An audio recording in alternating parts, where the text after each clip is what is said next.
Se você encontrasse com o Olímpio de 10 anos de idade, o que você diria pra ele?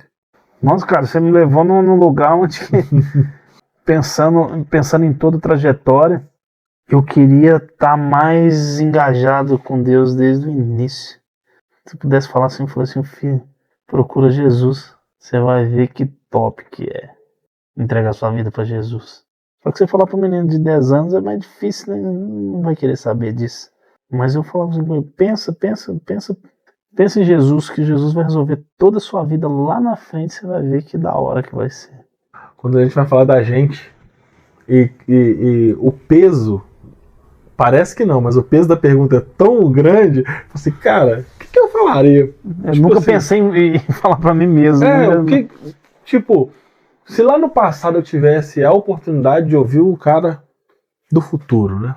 Que seria hoje. Se eu pudesse voltar lá no...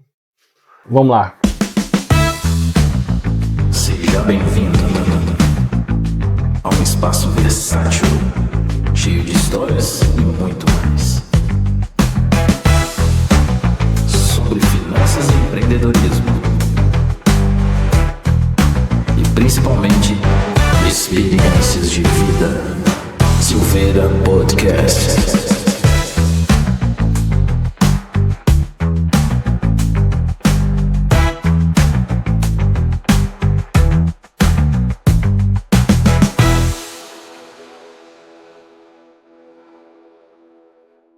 Fala, meus jovens! Estamos aqui com mais um podcast, mais um episódio aqui no Silveira Podcast. E hoje nós estamos aqui com o Olímpio. Nos vídeos anteriores aí nós fizemos com o Doda. E aí o Doda nós fizemos a parte 1, fizemos a parte 2, que foi no centro de treinamento, no projeto social. Lá no centro de treinamento conheci o mestre e lá na conversa ele me disse, né, no vídeo anterior, vocês podem assistir, vai ficar um encarte em cima do vídeo anterior, dos vídeos anteriores na verdade, né, que são 2, e o Olímpio me disse na ocasião que ele era professor de geografia. Eu falei, não, pera aí que eu preciso conhecer essa escola. Porque assim, o professor de geografia grandão, bruto, falei, pera aí, vamos ver como é que esse professor ensina os alunos. E na sequência, conhecendo a escola, eu falei, agora eu preciso conversar com o Olímpio, não professor, não faixa preta, não mestre, o Olímpio enquanto pessoa física, o CPF mesmo. E agora eu tô aqui, nosso amigo. Tamo Obrigado, viu? Uma honra. Pela participação. E vamos lá, conta pra nós como eu tenho feito nos episódios aí. Você é filho de quem? Você veio de onde? Você foi pra onde? Conta pra nós a sua trajetória. História longa. Estamos aqui para isso. Eu sou filho, né, de pessoas do interior. Eu sou de Ponte Nova, não sou daqui. Nasci em Ponte Nova. E com 1 ano de idade, meu pai separou da minha mãe. Eu fui para lá em São Paulo, com minha mãe, com 1 ano de idade. E lá morei até meus 12. Aí depois eu voltei para Mariana. Meu pai morreu num acidente de carreta aqui em Itatiaia Sul. Meu pai era caminhoneiro, morreu com 33 anos. Nossa.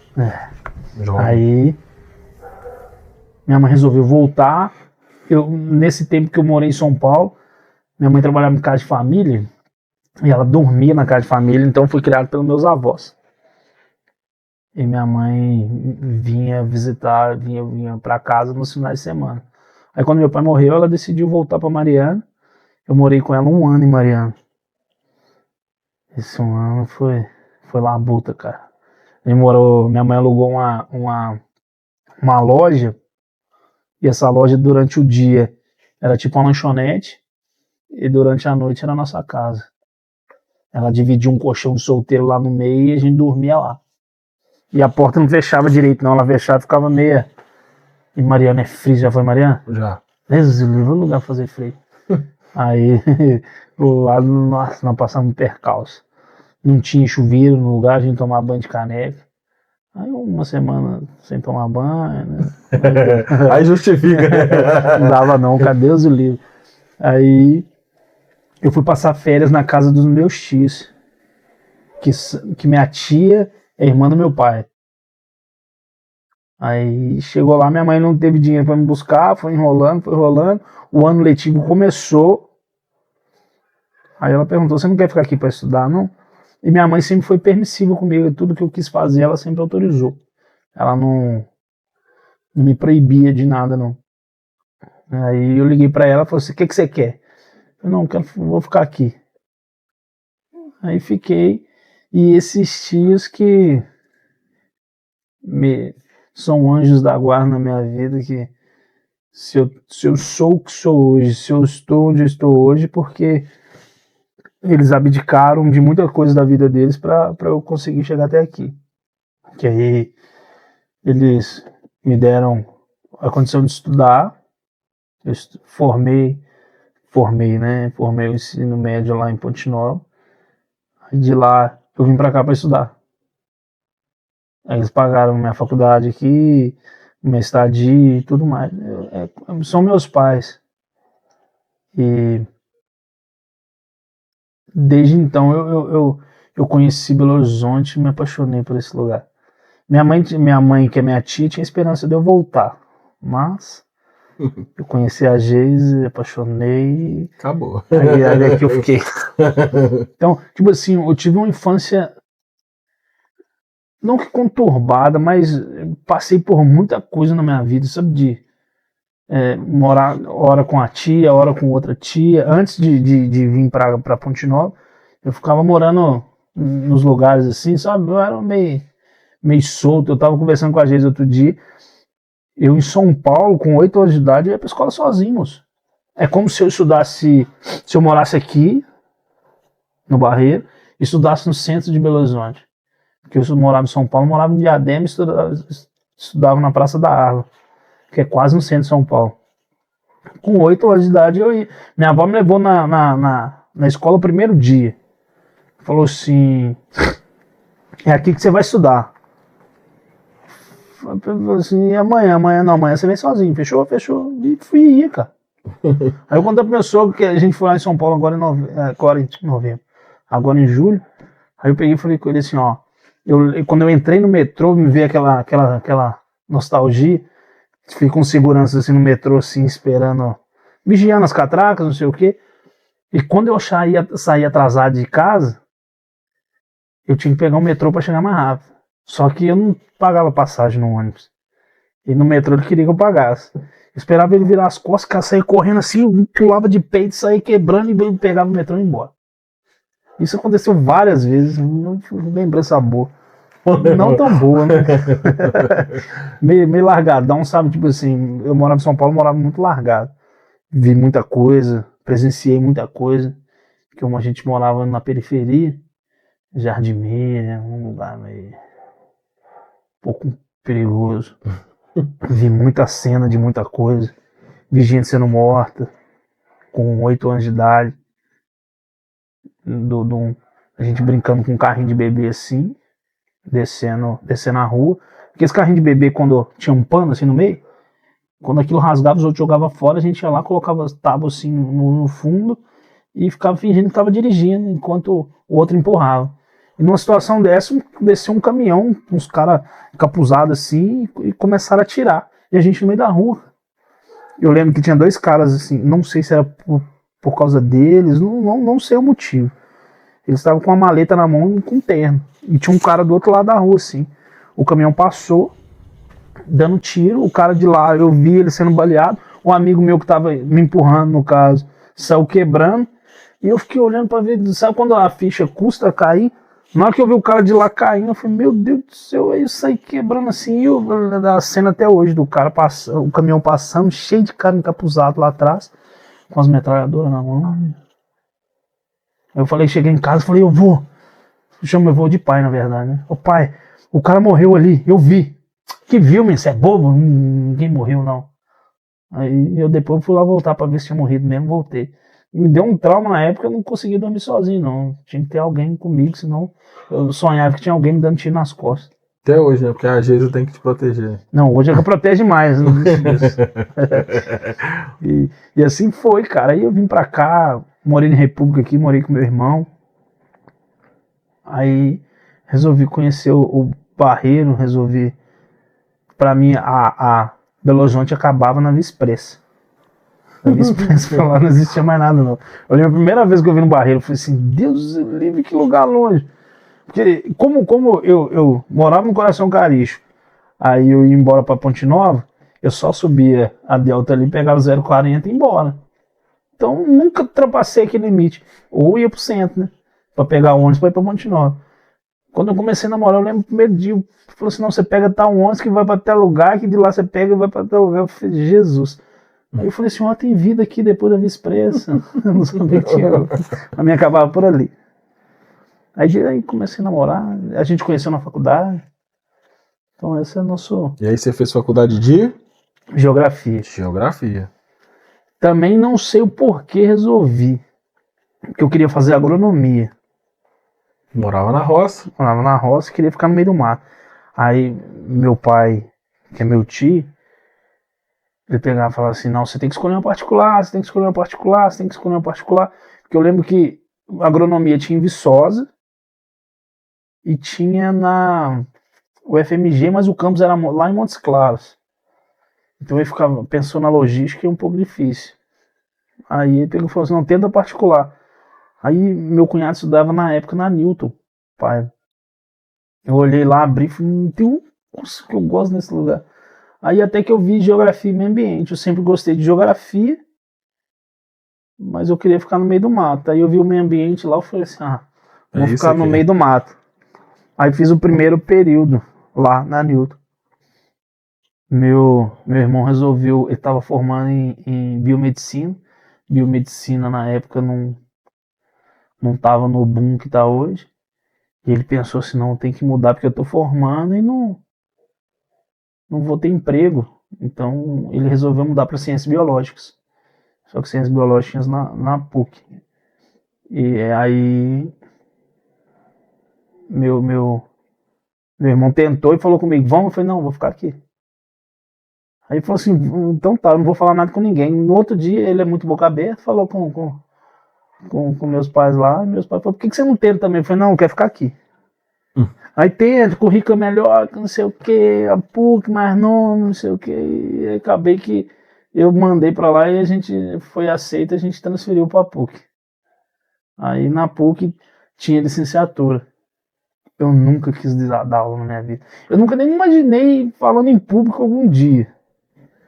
Nossa, cara, aí eu peguei, formei com muita labuta, que as matérias de licenciatura ia largando meio de lado, assim, né?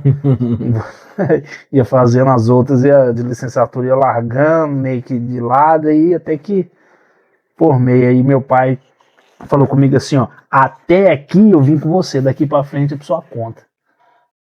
Aí eu pensei, e agora? E o jeito mais fácil era dando aula, porque a substituição se arruma muito fácil. Aí até que eu peguei, arrumei uma escola e pronto. Eu lembro até hoje. O menino de Ponte Nova virou professor em Belo Horizonte. Loucura, moço. Eu lembro na faculdade a professora falou assim com a gente, você tem que motivar seus alunos, você tem que fazer algo diferente. Eu lembro que eu tinha um sexto ano que era no último horário, na sexta-feira, e depois do recreio era educação física e o último horário, geografia. Eles já ficam alvoroçados quando é o último horário, vontade de ir embora. Imagina, depois de recreio, educação física, vinha eu. E eu falei assim, não, tem que motivar meus alunos. Eu não gostava daquele formato general, um atrás do outro, assim. Eu falei assim, não, vou fazer algo diferente, senta cada um no lugar. Não, uma coisa mais despojada. Não. Deus o livre, filho. Tinha menino tendo ventilador, assim, de catar no teto. Eu falei assim, meu Deus do céu, como que eu faço? Eu chorei, cara. No início eu chorei. Tava conversando com meu cunhado hoje, falei assim, eu não me planejava pra dar aula. Aí eu odiava dar aula. Porque eu chegava lá e falava assim, agora, o que eu vou passar pra esses meninos? O que eu vou fazer? Não sabia, cara. Eu não tinha noção disso, porque na faculdade a gente aprende, beleza. Você fazer o planejamento anual, colocar as matérias, mas ele não fala que eu vou estar dentro do sexto ano, que eu vou ter que me impor E a Geisa não, a Geisa é mais generalzona, né? Só dela gritar já colocar. Eu não, cara, não sofri. Jiu-jitsu que me ajudou bastante. Com essa autoconfiança, esse autocontrole, de chegar dentro de sala de aula e mandar alguém ficar quieto sem gritar, né? Sem me ter controle daquela galera ali. Aí eu comecei, aí eu odiava, nossa, eu ia pra escola. Aí tanto que eu saí da escola um monte de vezes. Já trabalhei com caminhão, já voltei pra Ponte Nova, trabalhei com meu pai, na empresa do meu pai como eletricista. Aí o trem apertava. Por exemplo, em 2014 eu caí de um andaime e quebrei o pé. Aí, ajudando minha vizinha estava construindo uma casa na cidade dela lá. Ela ganhou um terreno do cunhado dela lá em Piedade Gerais. A gente saiu no final de semana para ajudar a senhora lá. Construir a casa dela, que ela não tinha muita grana. Aí a gente ia pra lá todo final de semana. Esse sábado, final de semana, eu peguei e fui. Aí foi eu e a Geis. Era um 7 de setembro, eu lembro até hoje. Ia ter um rodeio lá, ia ter aqueles dois pequenininhos, como que é o nome deles? Reunião de Solimões. É esse. É o que tem um pequenininho, não tem? Ué. Aí a gente foi pra lá empolgadão, não sei o que. Eu levei uma caixinha de música que eu tinha comprado. Chegou na Serra de Garapé, minha moto soltou o escapamento. Aí larguei, joguei no canto assim, falei, às vezes na volta eu pego isso. E continuei. Quando eu comecei a descer, a moto desligou do nada. O neutro da bateria soltou da moto, não sei porquê. Era Deus tentando me segurar, mas eu terminei de descer a serra todo no ponto morto. Aí tem um ponto de apoio lá na entrada de Rio Manso. Eu parei lá, os caras me arrumaram a ferramenta. Eu terminei de ligar a moto e fui naquela barulhada, moto sem escapamento. Quando eu cheguei no lugar, troquei de roupa, subi no andaime e caí. Quebrei o pé. Aí nessa quebrar o pé, eu comecei a trabalhar, fiquei 6 meses afastado. Aí eu trabalhei numa agência de carro, levando carro para fazer vistoria. Aí depois eu vi o trem tava rendendo, falei assim, não vou voltar da aula não. Aqui tava dando bem, eu tava ganhando um dinheiro bom, que era muito carro, muito fluxo, de repente o trem começou a cair, ficar ruim. Voltei pra escola de novo. Aí fiquei na escola, trabalhei na Nelson Hungria, na cadeia. 3 anos. Lá, dando aula na cadeia. Dando aula na cadeia. Lá não podia gritar com os alunos, não, né? Nem precisava, cara. Você acredita que lá é o lugar onde você não precisa se preocupar com disciplina, só conteúdo. Lá teve situações de eu lidar assim com conhecimento dos alunos bem profundo, cara.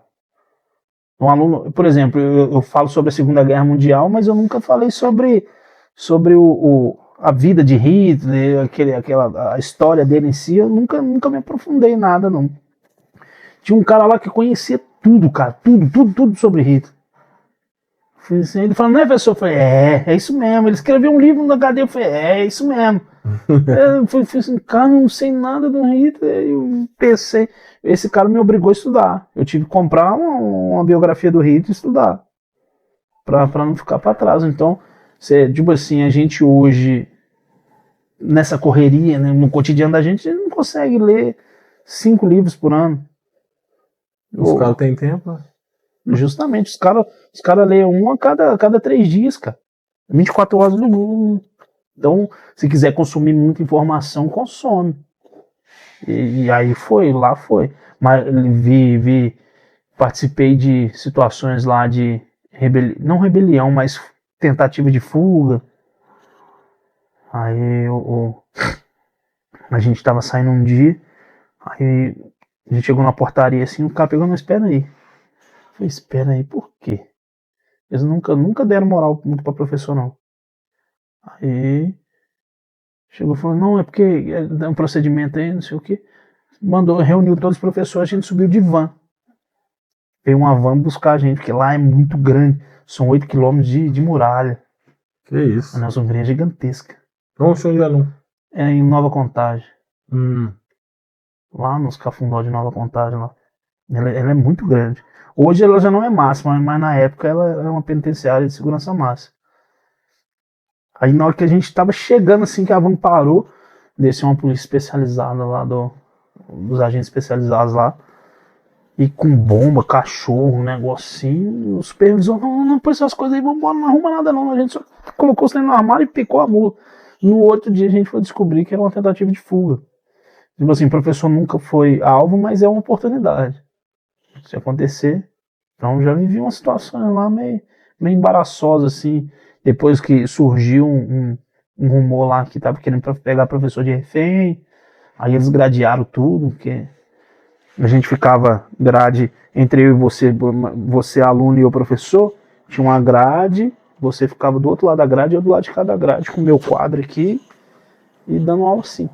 Se aprender a lidar com situações é meio complicado. De entregar papel, por exemplo, você não atravessar o braço, pegar e puxar, entendeu? Ele atravessa, pega o papel, e umas situações assim que você aprende a lidar. Mais complicado, né? É. Aí eu fiquei até 2019. 2019 eu tentei arriscar no boom do negócio de ter uma associação de proteção veicular. Aí deu tudo errado. Nossa, ali eu sofri. Nossa, de achar que nada vai dar certo, sabe assim, você vê chuva durante a noite, você sofria. Nossa, cara, foi um ano complicado. Aí até que era eu mais dois, eles pediram minha parte, que eu não tinha mais grana pra sustentar o negócio. Aí falou assim, não, minha mãe vai pegar um empréstimo lá, mas ela quer sua parte. Aí eu falei, não, tudo bem. Entreguei minha parte pra lá. Aí foi um alívio. Aí 2020 veio a pandemia, né? Na pandemia, o governo do estado, eu trabalhei na Nelson Hungria até outubro de 2019. Aí em março veio eu trabalhei nesse restante de ano na associação, como vistoriador, dono e vistoriador. Aí depois eu saí de lá, no final do ano. Em 2020, o governo do estado contratou uma empresa para cadastrar os alunos, para colocar todo mundo fazer matrícula online, mas não precisar de mais na escola, não sei o quê. Eles perderam esses dados. Não sei como, nem porquê, perderam esses dados. Contagem, por exemplo, que saía no começo do ano 90 vagas para professor, saiu com 27. Aí não consegui pegar aula nessa primeira rodada. Fizeram greve por causa de algumas situações, tipo assim, turma que não surgiu, não sei o que, as informações eles não conseguiram fazer. Quem eles já tinham acesso, eles conseguiram, mas pessoas novas chegaram, eles não conseguiram acessar e colocar no cadastro, então fizeram greve. Nessa greve veio a pandemia, pum, e eu sem aula. Falei assim, agora o que eu vou fazer da minha vida? Sentar em cima do meu diploma, falar assim, não sou professor, não vou trabalhar com outra coisa. Não faço. Aí eu trabalhei de motoboy. Minha cunhada me prestou uma Honda Bis que ela tinha. Que ela tinha comprado a Honda Bis, só que nunca teve coragem de andar e me emprestou. Tipo assim, na pandemia eu vi... Esse de Honda Bis era quase um Velatron, né? Porque eu não consigo imaginar meu tamanho, né? Mas na hora que eu vejo uns outros, eu falei assim, gente, será que vai daquele jeito ali? Uma jumela desse tamanho em cima da moto. Você, quase um Velatron. Coitada da vizinha, tá? Nossa, eu rodei, tá? Eu comecei a fazer entrega, trabalhei no iFood, cadastrei nos negócios e tudo. Eu falei, não vou ficar dentro de casa, eu tenho que alimentar minha família. E aí como? A Geise, como ela tinha passado no concurso, ela pegou a aula, mas estava trabalhando remotamente. Mas eu vou ficar dentro de casa, cara. Na época a gente cuidava de dois meninos. O irmão dela morou com a gente, desde quando a gente casou, ele morou com a gente, porque a mãe dela faleceu, tinha um filho de 2 anos. Aí o menino ficava ali. Eu falei, não. Ela falou assim, o Felipe, falou, não, quando a gente casou, ele vem morar com a gente. E depois, com 13 anos, meu irmão veio morar comigo. Então a gente tinha 2 meninos, só que nessa época eles estavam com 16, 17 anos, 2 jamantas dentro de casa, comendo que nem uma draga. Eu falei, não posso ficar dentro de casa, não vai dar, só o salário dela não dá. E fui pra rua. Meio com medo, né? Não sabia, muita incerteza, não sabia o que ia virar. E fui. Depois um amigo meu falou assim, cara, tô precisando de rebocar minha casa, fazendo uns negócios. Eu falei assim, eu vou. Aí eu fui também. Aí virou pedreiro. Eu sei mexer em algumas coisas, porque em 2013 a gente contratou um pedreiro. Quando a gente casou, eu contratei um pedreiro. O miserento foi lá pra casa, chegou no começo, quebrou parede, levantou e fez um negócio. A gente fez uma reforma que a gente dividiu a casa da mãe dela pra gente morar. Mas metade ficou com o irmão dela e metade era pra gente, a parte de trás. Aí, nessa labuta assim, eu sabia medir, fui lá e comprei todo o material de acabamento. Tudo, cara, tudo você imaginar. Piso, torneira, pia, não sei o que. Fomos lá no Leroy, gastamos uma grana lá. Aí quando ele chegou, ele falou assim, eu preciso de areia e cimento. Eu falei assim, uai, não tinha pensado nessa parte não. Tinha comprado tudo, mas o principal mesmo não tinha comprado. Marinha de primeira viagem, né? Nunca tinha feito uma reforma na vida. Aí foi lá, comprou, aí começou muito bem no começo, depois ele começou a pedir dinheiro. Aí teve uma situação que ele me pediu um dinheiro. Eu falei, ele me ligou e falou assim, eu tô chegando aí. Quando eu chegar eu te entrego. Ele tava em casa, a gente chegou, aí a gente não tinha tirado dinheiro. Meu sogro tava lá, meu sogro foi e falou assim, não, eu tenho aqui, eu te dou. Pum, deu pra ele. Eu encontrei com ele no meio do caminho, num bar que tinha aqui perto, e fui e dei o restante do dinheiro pra ele. Aí, tipo assim, ele pegou uma parte, pegou outra parte do meu sogro. Eu cheguei e falei com ele, não tinha, aí começou, daí pra frente começou a enrolar, cara, porque ele pegou uma quantidade boa de dinheiro e não tinha mais de onde tirar dinheiro. Tipo assim, eu tinha um restante pra passar pra ele, mas uns 30% do que a gente tinha combinado. Nem isso tudo, tinha menos ainda.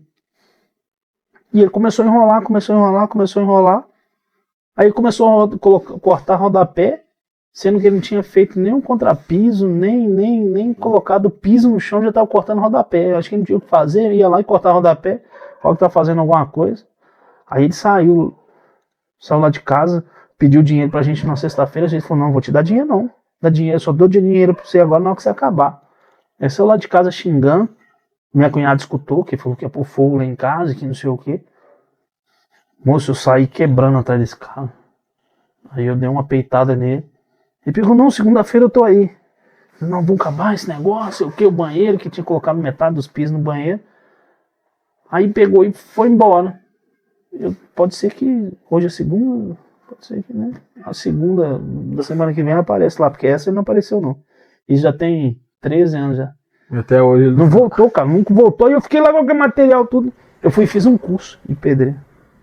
Meio curso, né, na verdade. Na hora que eu vi que eu falei assim, não, já sei colocar meia colher.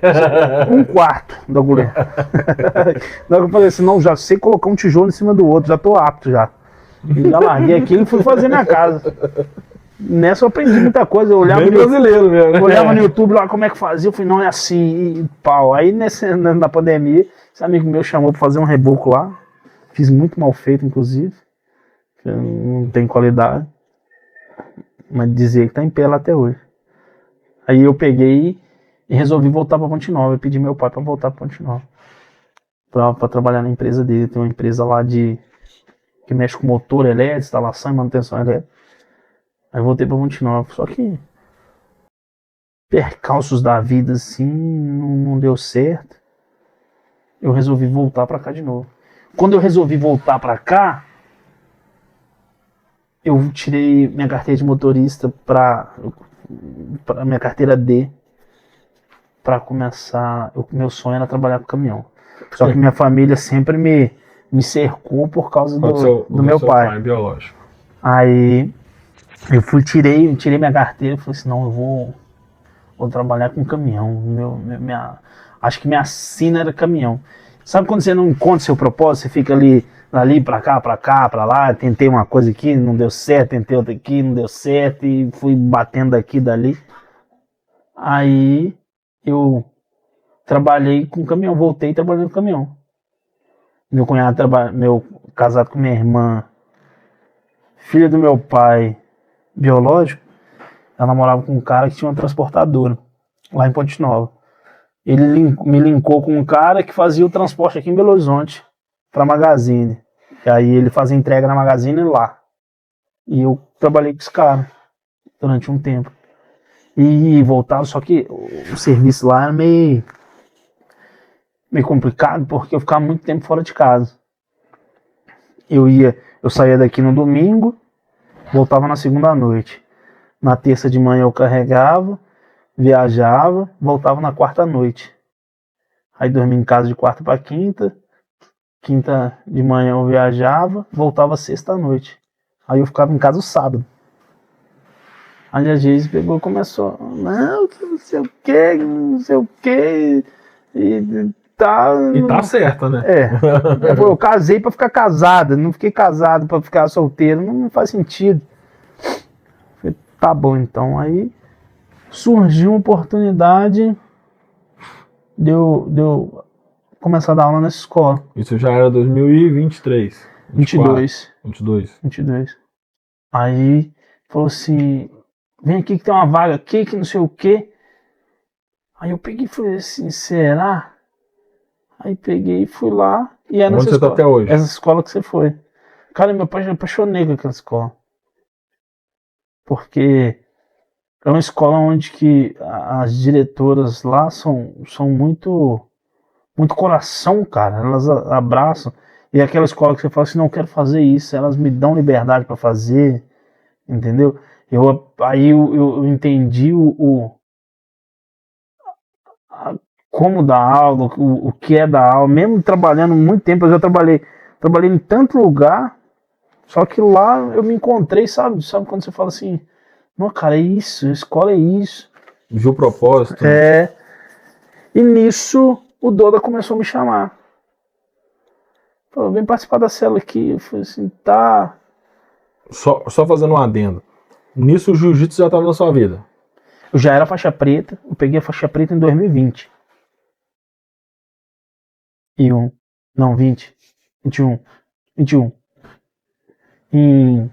Quando que você entrou no jiu-jitsu? Você botou o pé no tatame a primeira vez? 2011. Agosto de 2011. 2011. Porque meu cunhado... Você era molecote ainda? Eu tinha 24 anos. Eu tava no final da minha faculdade. Aí meu cunhado me chamou. Façam as contas aí. Eu calei tempo. 72. Meu cunhado me chamou pra fazer um treininho. Eu tomei um sacode dele lá, moço. E ele é pequeno. Eu falei assim, como esse cara me bateu? Aí eu fiquei pensando, falei, imagina se eu arrumo uma confusão com esse cara no meio da rua. Eu vou apanhar. Aí fiquei pensando nisso e peguei e falei assim, não, vou começar a treinar essa bagaça. Em 2011 eu pisei e fui. E fui fone, como diz o outro, fui fone. Aí peguei faixa preta em 2021. Só que parei. Acredito? Dei aula na minha cidade lá, quando eu voltei para Ponte Nova, dei aula lá um tempo.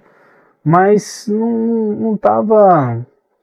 Sabe quando você não tava no espírito do negócio?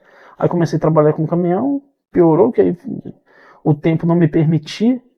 Aí imagina, se eu fico fora de casa esse tempo todo, aí chego para minha esposa e falo assim, não, eu vou treinar, eu vou apanhar. Então aí eu fiquei sem treinar um bom tempo. Aí o Doda começou a me chamar. Quando ele me chamou, pra você ter ideia, eu tava dentro do caminhão. A primeira vez que ele me chamou, falou assim, pô, eu tô com um projeto aqui, a gente fazer esse negócio... Foi 2023. Foi 2022. 22. Ele pegou e falou assim, eu tô com um projeto aqui, da gente montar um projeto de jiu-jitsu, não sei o quê. Falei, fechou, campeão. Mas eu falei assim, não, nem tô longe, mas como... Porque eu conheci ele treinava com um amigo meu. Aí eu ia lá treinar, fazer uns treinos com eles lá, e eu acabei conhecendo o dono. E ficou nessa, ele falou assim, não, vou montar um projeto aqui, não sei o quê. Aí em 2022, eu larguei o caminhão no final de 2022, em novembro. Peguei e falei com a Geise assim, ô Geise, vamos lá no Dodo, que eu tô ficando sem graça, que ele me chama um monte de vezes, e toda vez eu falo que vou e nunca vou. Aí nesse período aí eu peguei, vim fazer uma visita. Aí nessa visita, eu fui descobrir depois que era o primeiro culto, depois foi o primeiro culto, participei do primeiro culto da igreja. Aí fui me apaixonando com o negócio, aí ele me falou do propósito, tipo assim, do jiu-jitsu, a gente montar um projeto. Eu tinha essas placas aqui, eu já tinha elas. A gente falou assim, mano, quer saber? Eu vou trazer as placas e deixar aqui. Depois a gente pensa como é que faz. Aí foi quando a gente colocou as placas aqui, aí pegou e falou, moço, no primeiro dia apareceu 150 mil pessoas dentro do tatame. Eu falei, meu Deus do céu, como que eu vou fazer com essa gentaiada aqui? Aí eu acabei que fui me adequando, aí fui começando a me apaixonar pelo negócio, fui começando a entender meu propósito, falei assim, cara, é pra isso, é por isso que eu tô aqui. Porque custou, né? Eu tive que passar num monte de... Mas gera experiência, né? Porque nada que a gente faz na vida, tanto bom quanto ruim, é em vão. Tudo vira experiência, né? Você pode aproveitar pro lado bom ou não, né? Justamente. E eu acho muito legal a questão do esporte. Eu fiz questão, quando eu conversei com o Dodo, né, e ele me falou do projeto, eu fiz questão de... Falei, cara, eu preciso filmar esse projeto, preciso ir lá. Porque, assim, eu tenho um carinho muito grande com o esporte, né? O esporte, apesar que eu sei que eu tenho esse corpinho de atleta aqui hoje. Meu é categoria, o seu... Depois que eu vi o Ronaldo Fenômeno, eu já tenho corpo de atleta. Quem vai questionar, né? Mas, de certa forma, o esporte, né? Ele me ajudou na infância, que foi muito conturbado e tal. Uma hora eu conto. Para outro episódio. Mas me ajudou, e eu já vi ajudar muito, muito jovem, muito adolescente a não ir pro crime, a não ir pras drogas e tal. E eu acho, assim, eu sou muito apaixonado com o esporte. Hoje eu não pratico nenhum esporte, né? Pode ser que eu volte a praticar, mas... Quem sabe, você apaixona. Um futebol muito raramente e tal. O futebol é perigoso, moço. Pensa no esporte perigoso no futebol. Deus. E o futebol muito vezes, porque eu sou ruim também, né? É só pelo esporte mesmo. Por isso que eu não jogo, porque eu bato nos outros e os outros ficam com raiva de mim, falando, é melhor a pessoa saber que eu vou bater nela, sabendo que eu vou bater nela, do que sabendo que eu não vou bater e bato, né? E aí, assim, eu acho muito legal, cara, você ter encontrado seu propósito no esporte aí, porque olha o tanto de coisa que você passou, olha o tanto de experiência, apesar de você não ter tanta idade assim, mas olha a experiência que você já teve ao longo da sua vida, e hoje você pode passar isso para os seus alunos, tanto os pequenininhos quanto os maiores, até o sênior mesmo que vem treinar com você consegue passar uma experiência pro cara, né? Imagina se assim, saiu lá, trabalhou bonitinho, tudo redondinho, aquela vida redondinha, toda planejadinha desde a infância, aí você vai pro jiu-jitsu, vira professor, nada errado também. Tem nada errado, seria o mundo perfeito, né? E aí virou mestre, começa a dar aula, monta academia e vai. Seguiu a vida. Então vai ter uma experiência de vida? Vai. Porque ninguém chega na faixa preta toda. É muito ouro, tá? O cara teve que ralar um pouquinho a cara no tatame. Mas, de certa forma, além de você ter passado por isso, você ainda tem uma experiência de vida. Uma experiência profissional, de um monte de coisa. Ah, tentei isso, tentei aquilo. E a realidade dos brasileiros, a maioria é essa, né? Tentar de tudo para chegar em algum ponto na vida. E muita gente não chega, nem consegue descobrir o propósito, né, cara? Chega lá no final da vida e não sabe... não sei pra quê, nem por que eu tô aqui. Eu acredito, por exemplo, o esporte no Brasil é muito desvalorizado. A gente percebe isso quando eu quero levar os meninos para uma competição, dificuldade, cara. Dificuldade para arrancar R$50, R$20 para conseguir levar esses meninos para competir. Só que eu acredito que o esporte ele tem um poder de mudar a sua vida. Ele te levar para outros lugares. É o que você falou, esses meninos que moram na favela aí, eles não têm o traficante como espelho. Aí colocar aqui dentro. E o jiu-jitsu, querendo ou não, o jiu-jitsu é um esporte caro. O jiu-jitsu não foi criado para pobre. Felizmente, cara, um kimono hoje é 450, 500 reais. Imagina onde uma família com salário mínimo, 5, 6 filhos, aluguel, e alimentar todas essas bocas, e ainda ter que comprar um kimono, pagar mensalidade, não é para qualquer um. Mas é um esporte que ele transforma a vida. Aí eu me ardia muito isso, sabe? Porque eu dei aula uma vez para os meninos lá em casa, eram 9 placas de tatame só, e essas 9 placas de tatame, desses meninos que eu resolvi abandonar, eu falei assim, não, vocês não querem levar nada direito, não sei o quê, porque os meninos teve um evento, eu pedi 20 reais para comprar kimono para os meninos, cada um, e eu ia comprar um por mês para os meninos. Ninguém tinha dinheiro, mas teve um evento que tem aqui, uma matinê que tinha aqui em Belo Horizonte na época, um tal de The Choice. Todos foram pagando 40 reais. Larguei aquilo de lado. Só que depois eu fui ver, a maioria dos meninos hoje foi pro caminho errado, cara. Drogas e confusão, bandidos, não sei o que. Eu encontro com eles na rua até hoje, tento chamar eles pra vir, pra ver se reativa esse fogo, né? Depois eu pensei nisso, falei, cara, se eu tivesse continuado, só que na época eu não enxergava o jiu-jitsu como uma ferramenta fenomenal que Deus colocou em minha vida, que eu consigo aproximar de pessoas, falar de Jesus para elas através do jiu-jitsu. Aí eu abandonei esses meninos, falei, vou fazer, cara, não vou olhar quem, porque se a gente for pensar nas coisas, nas pessoas que abandonam, que as pessoas que não dedica aquilo, você fala assim, eu tô te dando isso aqui, você não quer por quê? Você entristece, mas depois eu falei assim, não, vou fazer. Enquanto Deus me der vida, me der saúde, eu vou fazer. Pronto, só isso. E fica aí o recado pra turma aí. Se tiver um kimono sobrando aí, manda pra cá. Manda. Vou colocar os contatos aí também.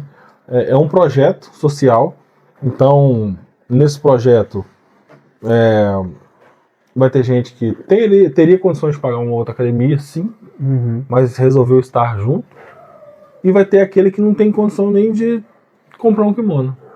E não tem condição nem de pagar uma mensalidade que seria 30, 50 reais, que seja. Né? E assim, a gente sabe que isso é a realidade. Então, fica aí um apelo, né? Se algum ouvinte nosso, alguém da nossa comunidade que tiver lá um kimono novo, um kimono usado, que não tá treinando, ficou gordinho, o kimono apertou. Tem uma placa de tatame lá sobrando. Placa de tatame sobrando. Manda pra cá. Ou queira investir no projeto também. Que é o que eu tô falando, né? O projeto, assim, o esporte, ele muda a vida das pessoas. E nem sempre você tem acesso a ter um esporte. A gente fala muito do futebol, porque no Brasil, assim, no nosso país, ele abraçou o futebol de uma forma que qualquer esquina você tem um moleque com uma bolinha jogando ali, descalço mesmo. Negócio de tal descalço mesmo na rua, com um golzinho de chinelo, quando tem o chinelo. Barato. Na minha época, mal a gente tinha o chinelo, a bolinha era de pano. Mas assim, era um único esporte acessível para nós. Mas ao longo do tempo foram vindo alguns projetos, jiu-jitsu, judô, e hoje nós temos grandes competidores aí, grandes nomes, que começaram do zero mesmo, 000. Que alguém foi lá, acreditou e a gente vê no judô aí, né, cara? O Fábio Canto fez um projeto social na Rocinha, acho que é na Rocinha mesmo, e vários medalhistas de ouro que saíram de projetos sociais. No jiu-jitsu a gente tem muitos caras que saíram de projetos sociais que se tornaram campeões mundiais.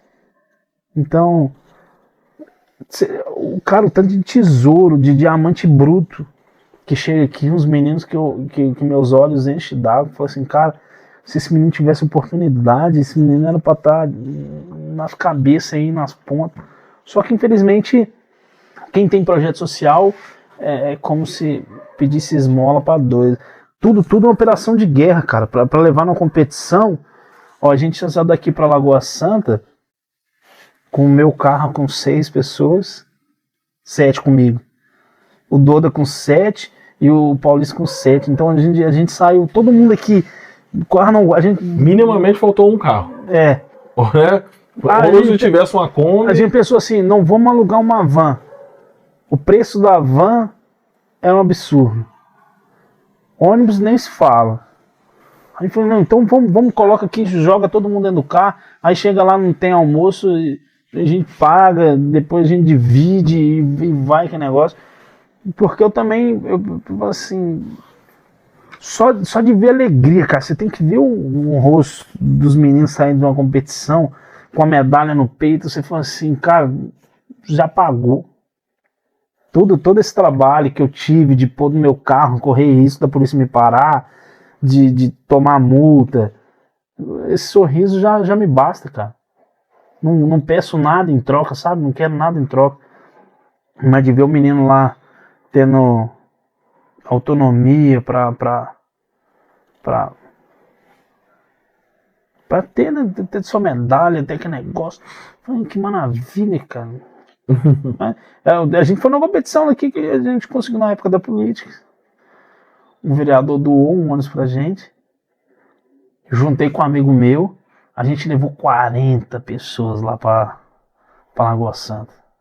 Numa competição no Open Lagoa Santa que teve lá. Cara, aquilo foi a melhor coisa do mundo. A gente conseguiu isso uma vez. Infelizmente, né? Porque aí conseguiu na época da política, onde o cara queria fazer o nome dele. E acaba que... E a gente sabe que isso acontece muito, né? Depois passa, tudo passa. Não, vou te ajudar e acabou. Não, é difícil, que não sei o que. Esse cara até ganhou. Mas não sei o nome dele também, não. A gente... Mas assim, a gente fica na esperança que vocês consigam, que o projeto siga em frente, até para ter incentivo público, precisa ter um tempo de projeto, o projeto tem que existir, tem que ter CNPJ, tem que tudo registrado, enfim. Eu não sei em que pé tá isso, né? Depois a gente vai conversar enquanto contabilidade, o que a gente puder ajudar. Mas para ter um projeto social recebendo, você tem que ter um tempo, tem todo um processo para ser feito. Né? Agora, e assim, é muito legal ver que mesmo não tendo essa ajuda, esse incentivo, vocês estão aí firme. Toda semana vocês estão aí. E a cada medalha que um aluno coloca no peito, você pode ter certeza que é menos um drogado amanhã. É mais um pai de família, é mais um... Porque assim, nem todo mundo que passa pelo esporte, ou o esporte que seja, vai virar um profissional. Não é todo mundo que vai virar profissional. Por exemplo, os seus alunos, não são todos eles que vão virar faixa preta e vão dar aula amanhã. Não são. Uhum. Mas com certeza, essa disciplina, essa atenção, esse cuidado que um acaba tendo com o outro, no respeito entre um colega e outro. Eu estava acompanhando o treino de vocês, né? E a situação ali virou, aí viu que virou, não foi legal, desculpa, aconteceu aí, foi mal, não sei o que, os. Eu até perguntei, o que é os? Os. Porque é no respeito com o colega, ou seja, vocês estão ajudando pessoas a virar, os alunos a virar pessoas de bem. E essas pessoas no futuro com seus pais, os filhos, né? Vão ser filhos melhores, consequentemente vão ser pais melhores, vão ser maridos melhores, mulheres melhores, esposas melhores. Então, num contexto geral de sociedade, vocês estão mudando a realidade de uma turma grande, né? Antes o slogan hoje da nossa equipe é transformando vidas. Antes de eu formar um faixa preta, eu tenho que formar uma pessoa de caráter. Ensinar valores, ensinar a respeitar o próximo, aceitar perder, a ganhar e não desdenhar do próximo. E são coisas que eu prezo por isso. Entendeu? Até de disciplina na escola, cara. Os meninos aqui, eles estudam na escola aqui próximo. Eu fui lá na escola, conversei com a diretora, eu obrigo eles a trazer boletim pra mim. Pra mostrar, pra dar algum valor pra eles entenderem que eles têm que dedicar por aquilo. E formar caráter mesmo. A pessoa veio e fala assim, não, eu tenho que respeitar, eu tenho que entender a hierarquia. Saber que na sociedade aqui meu papel é esse, eu tenho que me contentar com isso.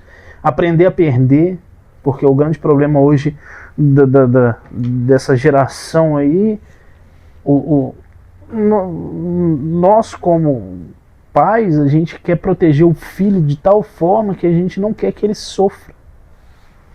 E os pais... É o tal do esporte que ninguém ganha, ninguém perde. Então, futebol, qual que é o placar? Não sei, ninguém tá contando. Não faz sentido nenhum. Não faz sentido nenhum. Então, perder é muito difícil. Lidar com perdas. Só que na vida da gente, a gente lidar com perdas o tempo inteiro. A gente mais perde do que ganha. Justamente. Então, aqui ele vai aprender, cara. Que vai perder, a engolir o ego dele, chorar. No começo, quando o menino começa a treinar, ele toma a finalização, ele perde, chora. Eu perdi, falei assim, cara, passou. Então ele lidar com essa derrota todo dia, mas ele descobrir que ele pode, no momento seguinte, levantar e ser campeão, é o que leva ele a entender as coisas da vida. Ele falou assim, eu perdi, mas eu posso ganhar. Não é porque eu perdi hoje, que eu perdi amanhã, que eu não vou ganhar. Por exemplo, eu para ganhar minha primeira medalha, eu tomei um monte de couro na faixa branca, cara.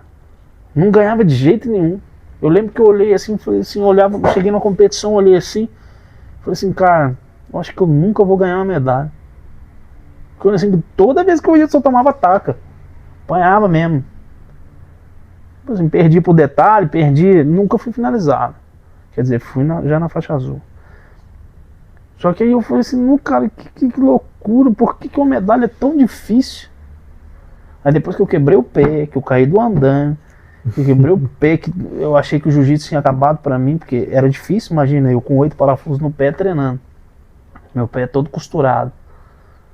Aí o jiu-jitsu começou parece que tudo que eu tinha aprendido eu tive que reaprender. E moldei o jiu-jitsu pra mim, com as minhas limitações. Eu peguei e pensei assim, não, pra eu lutar eu tenho que criar estratégia. E a vida da gente é isso, cara. Eu crio estratégia pra conseguir alguma coisa. Então, eu pensei nisso e dali pra frente comecei a ganhar. E comecei a ganhar, foi que loucura. Porque a partir do momento que eu perdi algo, perdi mobilidade, inclusive essa barriga aqui ganhei, porque não era tão grande assim. Depois que eu caí, eu comecei a ganhar muito peso, porque imagina, você no auge da sua juventude, aí não conseguia correr mais, não conseguia andar, fiquei cirurgia e de repente comecei a subir de peso, de categoria. Não peso. Lutador é peso. É categoria, não peso. Aí de lá pra cá eu comecei a ganhar. Até então os meninos lidam com essa derrota e perde, ganha. E aprende, cara. E sabe o que eu falo com eles? Eu falei assim, ó, não ofusca a vitória do outro. Cara, você perdeu uma competição, não fica chorando lá, lamentando e não sei o que. Perdi. Eu falei, não, filho. A mesma tristeza que você está sentindo, você está ofuscando a alegria do cara que foi campeão. Você não sabe quantas vezes ele tentou ali para ser campeão.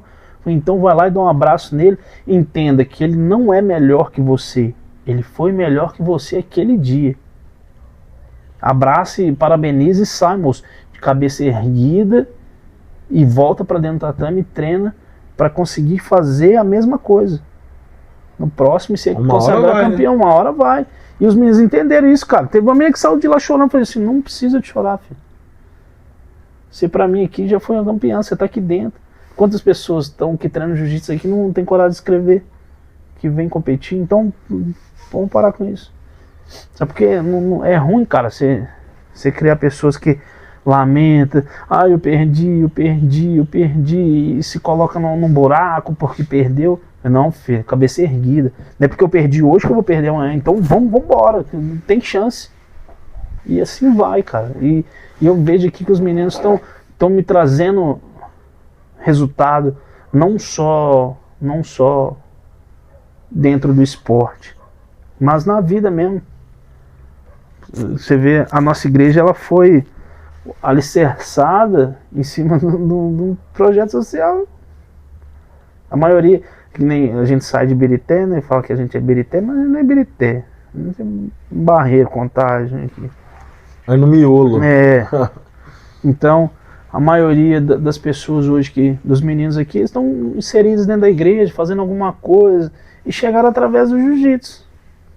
Entendeu? Porque o projeto é na casa do pastor, acontece tudo lá, e vai tudo acontecendo, então os meninos vão participando, não tá no meio da favela, pensando em droga, pensando em negócio, não, tô pensando no treino, na competição que vai ter.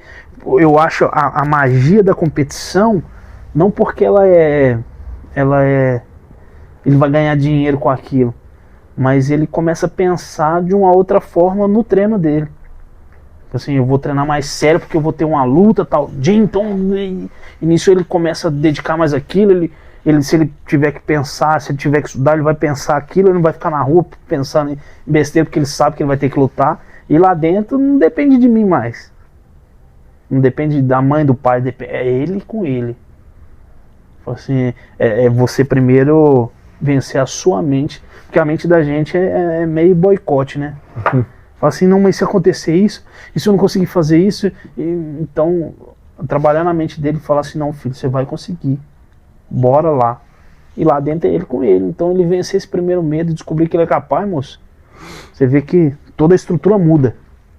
E mudou, a estrutura do projeto mudou a partir do dia que eu fui na competição, porque eles imaginavam que porque eu estava numa garagem, porque era um tatame montado no chão, de forma meio que informal, que era um projeto, que era uma brincadeira que eu estava fazendo.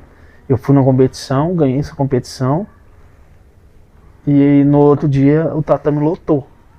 Lotou, cara, lotou. Porque acho que os meninos começaram a enxergar e falaram assim, não, esse cara é lutador mesmo. Porque eles nunca tinham me visto, ninguém me conhecia. Minha última competição tinha sido em 2019, depois disso eu não tinha lutado mais. Voltei a lutar em 2023. Então fiquei um tempo aí fora, peguei minha faixa preta e não lutei na preta. E na primeira competição fui campeão. Eu acho que regido por Jesus, assim, sabe? Porque tava tudo adverso. Eu gripei, eu machuquei. Na sexta-feira eu não tava conseguindo levantar. Tava com a dor nas costas horrorosa. Tive um mau jeito. Um amigo meu veio fazer uma pós-graduação aqui em Belo Horizonte. Ele é fisioterapeuta, fazendo uma pós de osteopatia. Que dobra os outros lá, que vira uma caixinha assim, joga pra lá, joga pra cá. Você que me deitou no chão lá, me torceu. Eu falei assim, nossa, cara, tô bem, tô conseguindo levantar. Eu não tava conseguindo levantar. E na sexta-feira eu tinha ficado o dia inteiro prostrado na cama assim, gripe, não sei o que. Fui num farmacêutico e falei assim, cara, eu preciso tomar um troço aí que amanhã eu consigo resolver. Ele falou, o que amanhã? Eu falei, faz um coquetel molotov aí. O velhinho lá, mas colocou um negócio dentro da seringa assim, puf, no outro dia não tá bom. Lutei com estratégico, eu falei assim, eu tinha 2 lutas no dia. Porque o jiu-jitsu é que nem uma competição de mata-mata, só que tudo acontece no mesmo dia. Ganhei de um aqui, fica pra trás, o outro vem o outro, depois vem e resolve tudo na mesma hora. Era eu mais 2. Aí eu pensei, tenho que ganhar do primeiro, sem fazer muito esforço, porque meu nariz estava todo congestionado, jogando um sorino assim no nariz.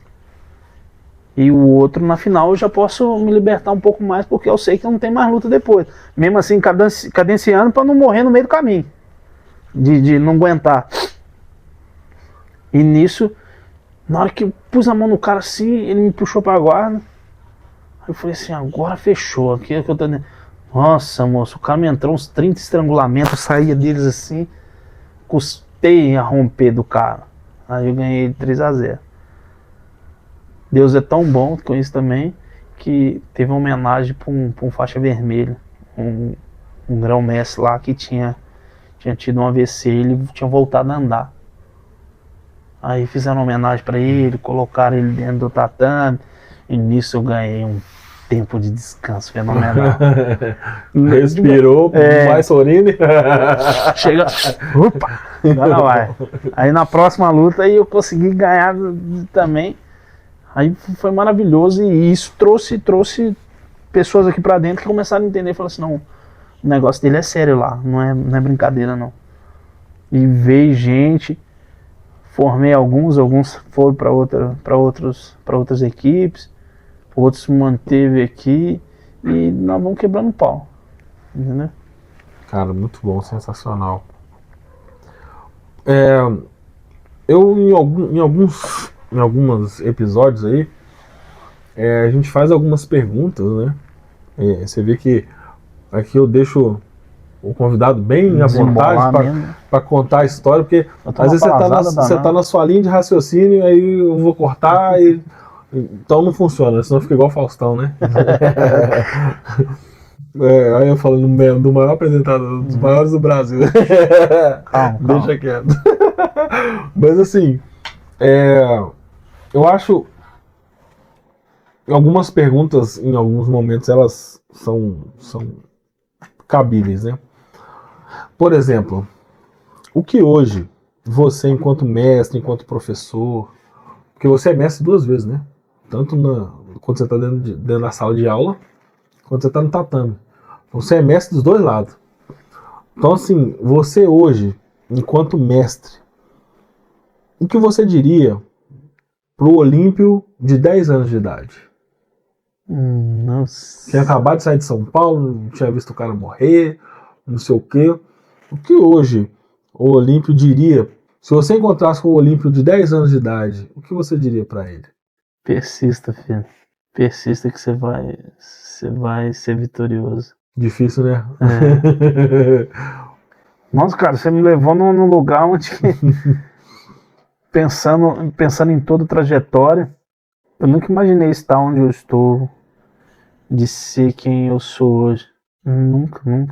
Valorizar as pessoas que eu encontro pelo caminho, de me dedicar e persistir, que a vitória, eu queria estar mais engajado com Deus desde o início. Se eu pudesse falar assim, eu falei assim, filho, procura Jesus, você vai ver que top que é entregar sua vida para Jesus. Só que você falar para um menino de 10 anos é mais difícil, né? Não vai querer saber disso. Mas eu falava assim, pensa em Jesus, que Jesus vai resolver toda a sua vida lá na frente, você vai ver que da hora que vai ser. Porque sabe quando tudo se acalmou? Depois que eu encontrei Jesus na minha vida. Hoje eu não penso mais em dinheiro, não penso mais em ter coisas, não penso em ser nada. Só deixo Deus me levar para onde Ele quer que eu vá. Mas eu queria ter conhecido Jesus bem antes. Bem antes, ter essa intimidade que eu tenho hoje com Jesus. Mas eu acho que é isso aí. Vai procurar Jesus, filho. Esquece o resto. E hoje você tá com 40 aí? Que 40 pra ficar ativo no meu cabelo branco assim, mas é 38. 38. Tá chegando aos 40, velho. E você, assim, o que você, já que você disse isso pro Olímpio de 10 anos de idade, o que você diria pro Olímpio dos 80 e poucos? Já velhão, cabelo branco, barba branca. O que você diria para esse Olímpio lá na frente? O que o Olímpio de hoje projeta no Olímpio lá na frente? Você cuidou do seu joelho, né? Cuida. Eu acho que... Tá com 38? 88 anos lá. Na beira da morte já. Deus pezinho Deus. Na cova. Que bom que você conseguiu chegar até aqui, tá? Você conseguiu se tornar uma pessoa maravilhosa. e conseguiu mudar tantas vidas. Que bom que você nunca esqueceu Jesus, que bom que você sempre se manteve na caminhada, que bom que você se tornou um grande pastor, que bom. Fico feliz de te ver aqui. Cara, parece uma coisa boba, mas assim, eu fiz essa pergunta para um outro amigo, né, um outro convidado, e assim, foi até o diretor, né, nós temos um diretor, temos o pessoal da equipe, né, por trás das câmeras sempre tem O que faz equipe, né? as coisas acontecerem, né? E uma das nossas reuniões toda vez que vai ter uma entrevista, nós temos uma reunião, a gente faz uma reunião, eu falo qual que é o perfil do entrevistado, qual que é mais ou menos a história dele, né? Que a gente pesquisa a história antes para não chegar 100% sem saber nada. Uhum. E, então a gente sempre tem uma conversa e numa dessas foi me falar o seguinte: esse convidado aí vale você fazer tal pergunta, tal pergunta, tal pergunta. Cara, pô, legal. Aí eu fiz a pergunta. E só que assim, eu nunca tinha parado para pensar nesse tipo de pergunta, né? E a gente vai aprendendo. Mas, cara, é algo muito complicado quando a gente vai falar da gente mesmo. Tipo, o que você falaria para um garoto que tá aqui hoje treinando com você? Vai sair mais fácil. Justamente. O que você falaria pro pai de um aluno, o avô de um aluno que vem trazê-lo aqui? Mais fácil. Quando a gente vai falar da gente e o peso, parece que não, mas o peso da pergunta é tão grande, assim, cara, o que eu falaria? Eu nunca pensei em falar pra mim mesmo. Tipo, se lá no passado eu tivesse a oportunidade de ouvir o cara do futuro, né? Que seria hoje. Se eu pudesse voltar lá no molequinho lá, 8 anos, 9 anos lá brincando em São Paulo, lá em Diadema, falaria com ele assim: ô meu filho, acorda, vamos estudar mais. Tá dando mole aí, ó, tá na rua, vamos pra dentro de casa, vai estudar, tá perdendo tempo, sabe? É o tipo de coisa que assim, cara. Que eu falo com os meninos hoje. Entende? Que loucura, tipo, durante aquele treino que a gente filmou lá, que a gente tava filmando, teve uma conversa de 2 alunos lá, um falando: não, quando eu terminar o ensino médio eu vou começar a estudar para ser polícia federal, não sei o que, fazer concurso. Aí lá de longe você gritou assim: ei, você vai esperar terminar por quê? Eu achei que você tava falando assim: eu vou sair da escola de manhã, de tarde eu vou estudar para a Polícia Federal. Ou seja, você começa a estudar agora que você tem 15 anos, para quando você tiver os 18, você tá afiadíssimo, você tá ali voando. Não conheceu o boleto ainda, não conheceu o boleto, não tem conta pra pagar, não tem menina ainda, não tem cachorro, não tem nada. Nossa, que maravilha. É só estudar. Mas nem todo mundo tem essa oportunidade de ter alguém falando, né? Hoje você disse, mas pra quem falou pra você lá quando você tinha 10 anos? Então, da reflexão agora começa a ficar até mais... E quando você faz ao contrário, tipo, o que eu hoje falaria pra minha versão do futuro? Por exemplo, eu sei que eu sou novinho, essa carinha de pêssego aqui, né? Pele de pêssego, lisinha. Você tá bem inteirinho mesmo, você não rodou sem óleo, não. Aí, eu sou avô. Quando você me falou do dia, eu assustei também. Fui avô? Eu tenho 40 anos, hoje, né? Hoje eu tenho 40 anos. E eu sou avô. A minha neta, inclusive, recentemente fez 1 ano, minha neta mais velha, e a mais nova acabou de nascer, né? Durante essa gravação aqui, né? Então, assim, imagino eu que quando eu tiver lá com meus 80, que eu já seja lá, no mínimo, minimamente bisavô, né? Ou trisavô, né? Eu não sei. Tá sabendo daqui pra frente, né? Se eles brincarem a próxima, daqui 20 ou com 60, eu já sou bisavô, com 80, trisavô, tipo isso, né? Mas, assim, é muito complicado você parar e pensar como eu quero estar daqui a 40 anos, né? No final da minha vida, será que minha vida fez sentido? Será que eu fiz tudo que eu deveria ter feito? Será que eu amei as pessoas que eu deveria ter amado?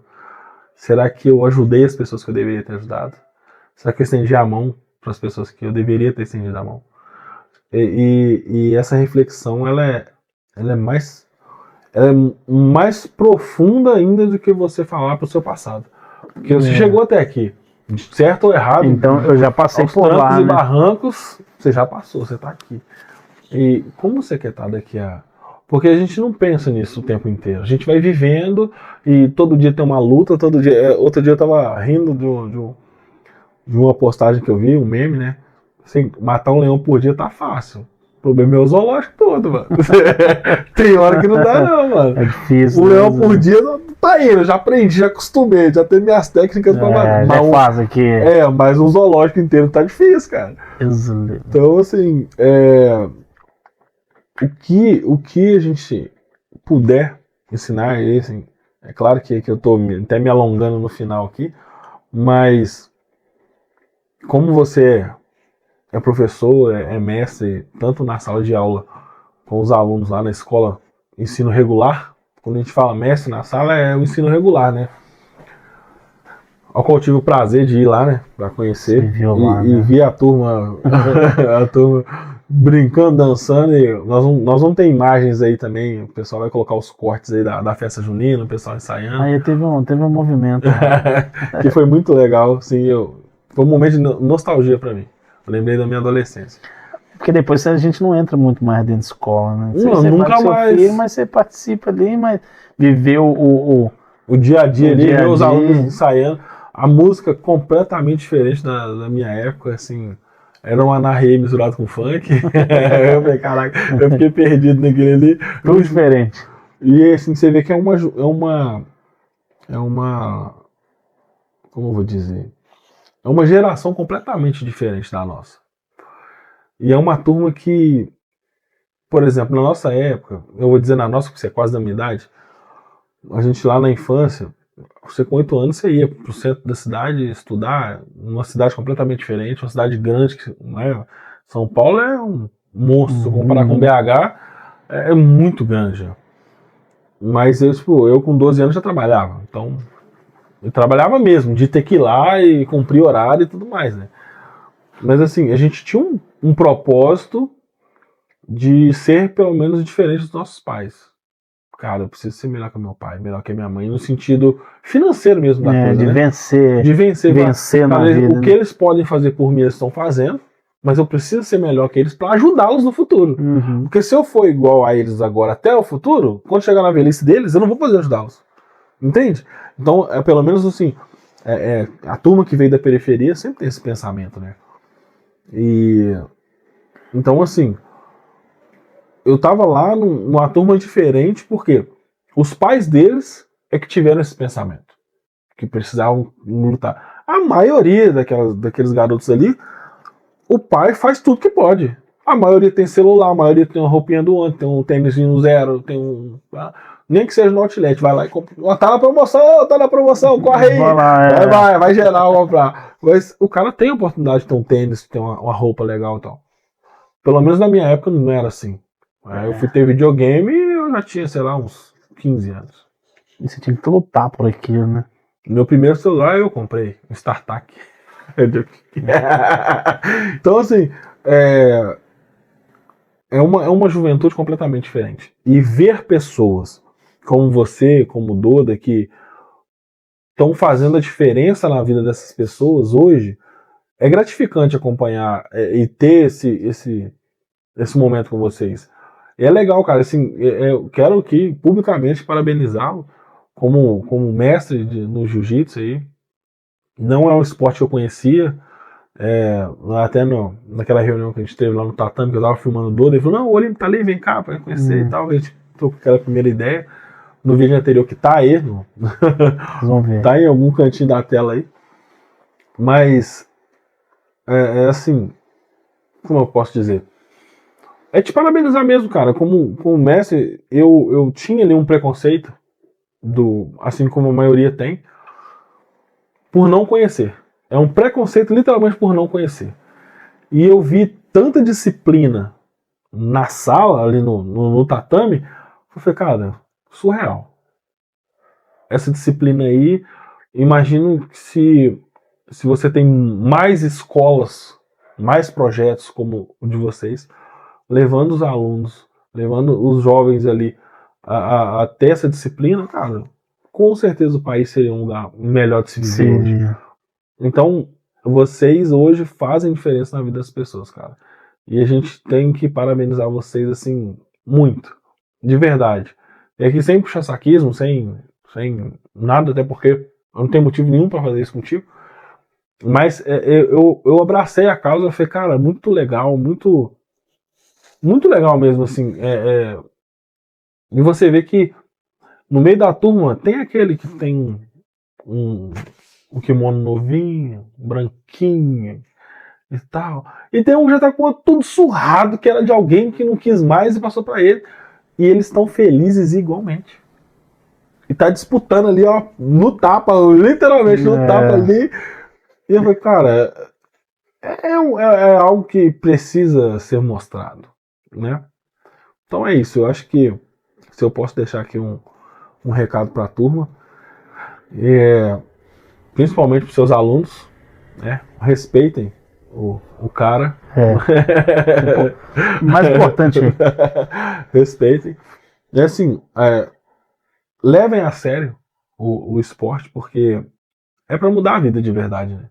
E como a gente falou, não necessariamente vai ser um profissional no futuro pra viver disso, mas com certeza vai ser um ser humano diferente. Honrado. Né, cara? Então, dedicado, né? Não vai ser parado pela polícia toda hora à toa.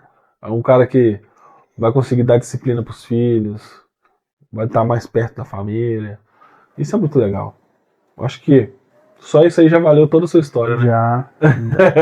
E a gente eu nunca corri atrás de reconhecimento nem de dinheiro, cara. Eu prezo pelas vidas de cada um que tá aqui.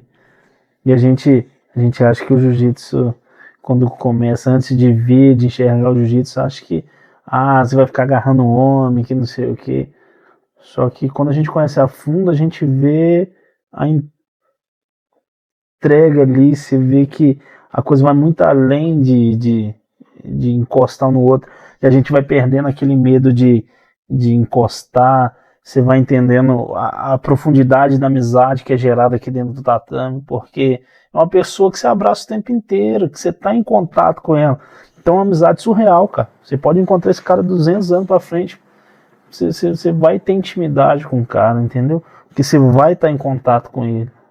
Só que é um contato respeitoso. Eu brinco assim, nossa brincadeira é de bater nos amigos. Você vai, bate. E coisa mais surpreendente que o futebol, não criticando o futebol, mas se você bate num cara de uma forma que o cara sente dor, ele vai ficar bravo com você. E aqui dentro não, cara, pensa que doideira. Você bate, você acabou de bater no cara, você abraça o cara logo em seguida. Então não tem pra que as pessoas brigar aqui dentro. Não tem, moço, não tem aquela picuinha de falar, não, você me finalizou, que não sei o que, não. Acabou, cara, um abraço e todo mundo ali junto, unido, entendeu? E essa magia aí que me encantou com o jiu-jitsu. De algo de eu te entregar algo que talvez uma vida inteira você não vai conseguir. Que é um autocontrole, respeito, disciplina, coisas que... E eu não ensino, o jiu-jitsu não ensina isso aqui. Eu não falo, você tem que respeitar seu colega, não. Você vai vendo que o ambiente ele se torna respeitoso. Aí quando você começa a enxergar de dentro, você vai falar assim, cara, que loucura, eu não sabia que era assim. Bom, aquela de pisar no tatame ali com chinelo, aí ter que pagar 10 na hora. Você aprende. Você viu que quando eu fui pisar, eu já pisei descalço, né? E eu nem sou do jiu-jitsu. O sábio é que aprende com os erros dos outros, né? Não vou apanhar nada, vou pagar 10 nada. E como é que eu vi com um cara desse tamanho? Mas enfim, essa foi a história do Olímpio, né? Mestre. Muito obrigado. No karatê. Agora fala pra nós aí por que é Paul. Por que é Paul? Todo mundo te chama de Paul no tatame. Por causa do Kung Fu Panda. que é o Paulzinho. Muito gordinho, muito ágil, entendeu?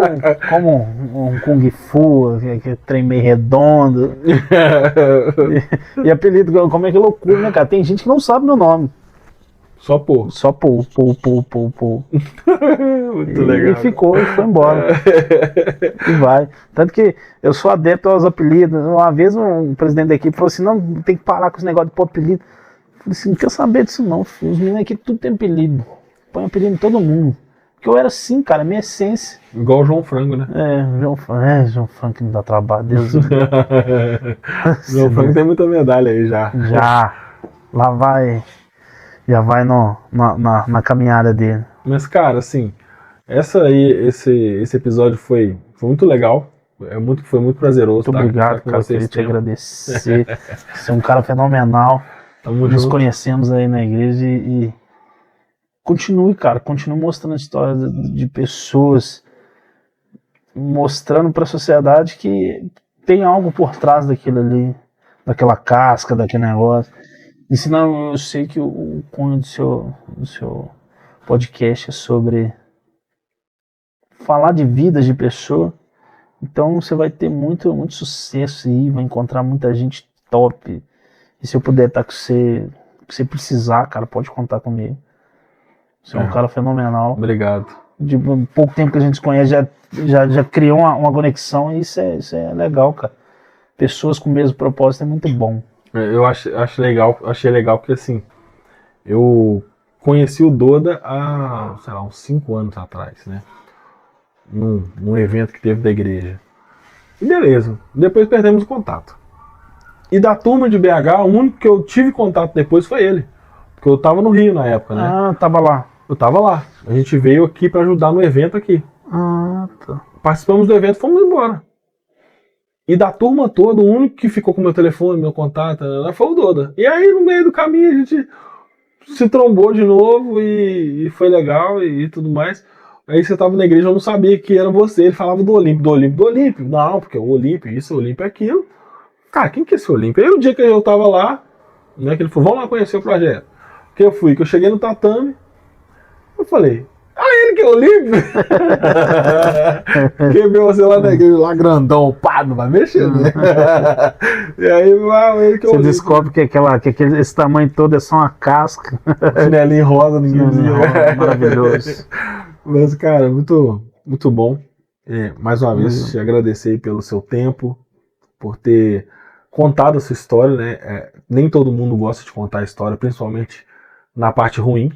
As pessoas querem contar só a vitória. Porque agora eu sou um grande empresário, porque agora eu tenho uma BMW, uma Mercedes, porque agora eu tenho uma casa na praia. Mas ninguém gosta de falar quando sofreu. Então, as pessoas não gostam de... É como se estivesse contando derrota, na verdade. É aí que é o contrário. Olha o tanto de coisa que você passou pra você ser a pessoa que você é hoje, né? Me sinto vitorioso por isso. Você concorda comigo que só pela história de vida já não precisa ter bens materiais, é o que você é a sua essência. E a ideia do nosso podcast é justamente falar disso. E você viu a gente preparando para gravar e o pai de um aluno, vai lá gravar na minha marcenaria. Vou com o maior prazer. E a ideia não é... Nós temos pessoas de renome que nós vamos entrevistar, já tem agendado. Pessoas, assim, nos seus nichos são muito conhecidas. E nós vamos conversar com pessoas que são nada conhecidas. Pessoa que tá lá no cantinho dela, tendo a vida dela, lutando e sendo feliz ali também, né? Então, essa é a ideia. Então, hoje foi a história do Olímpio. Mestre em geografia. Mestre.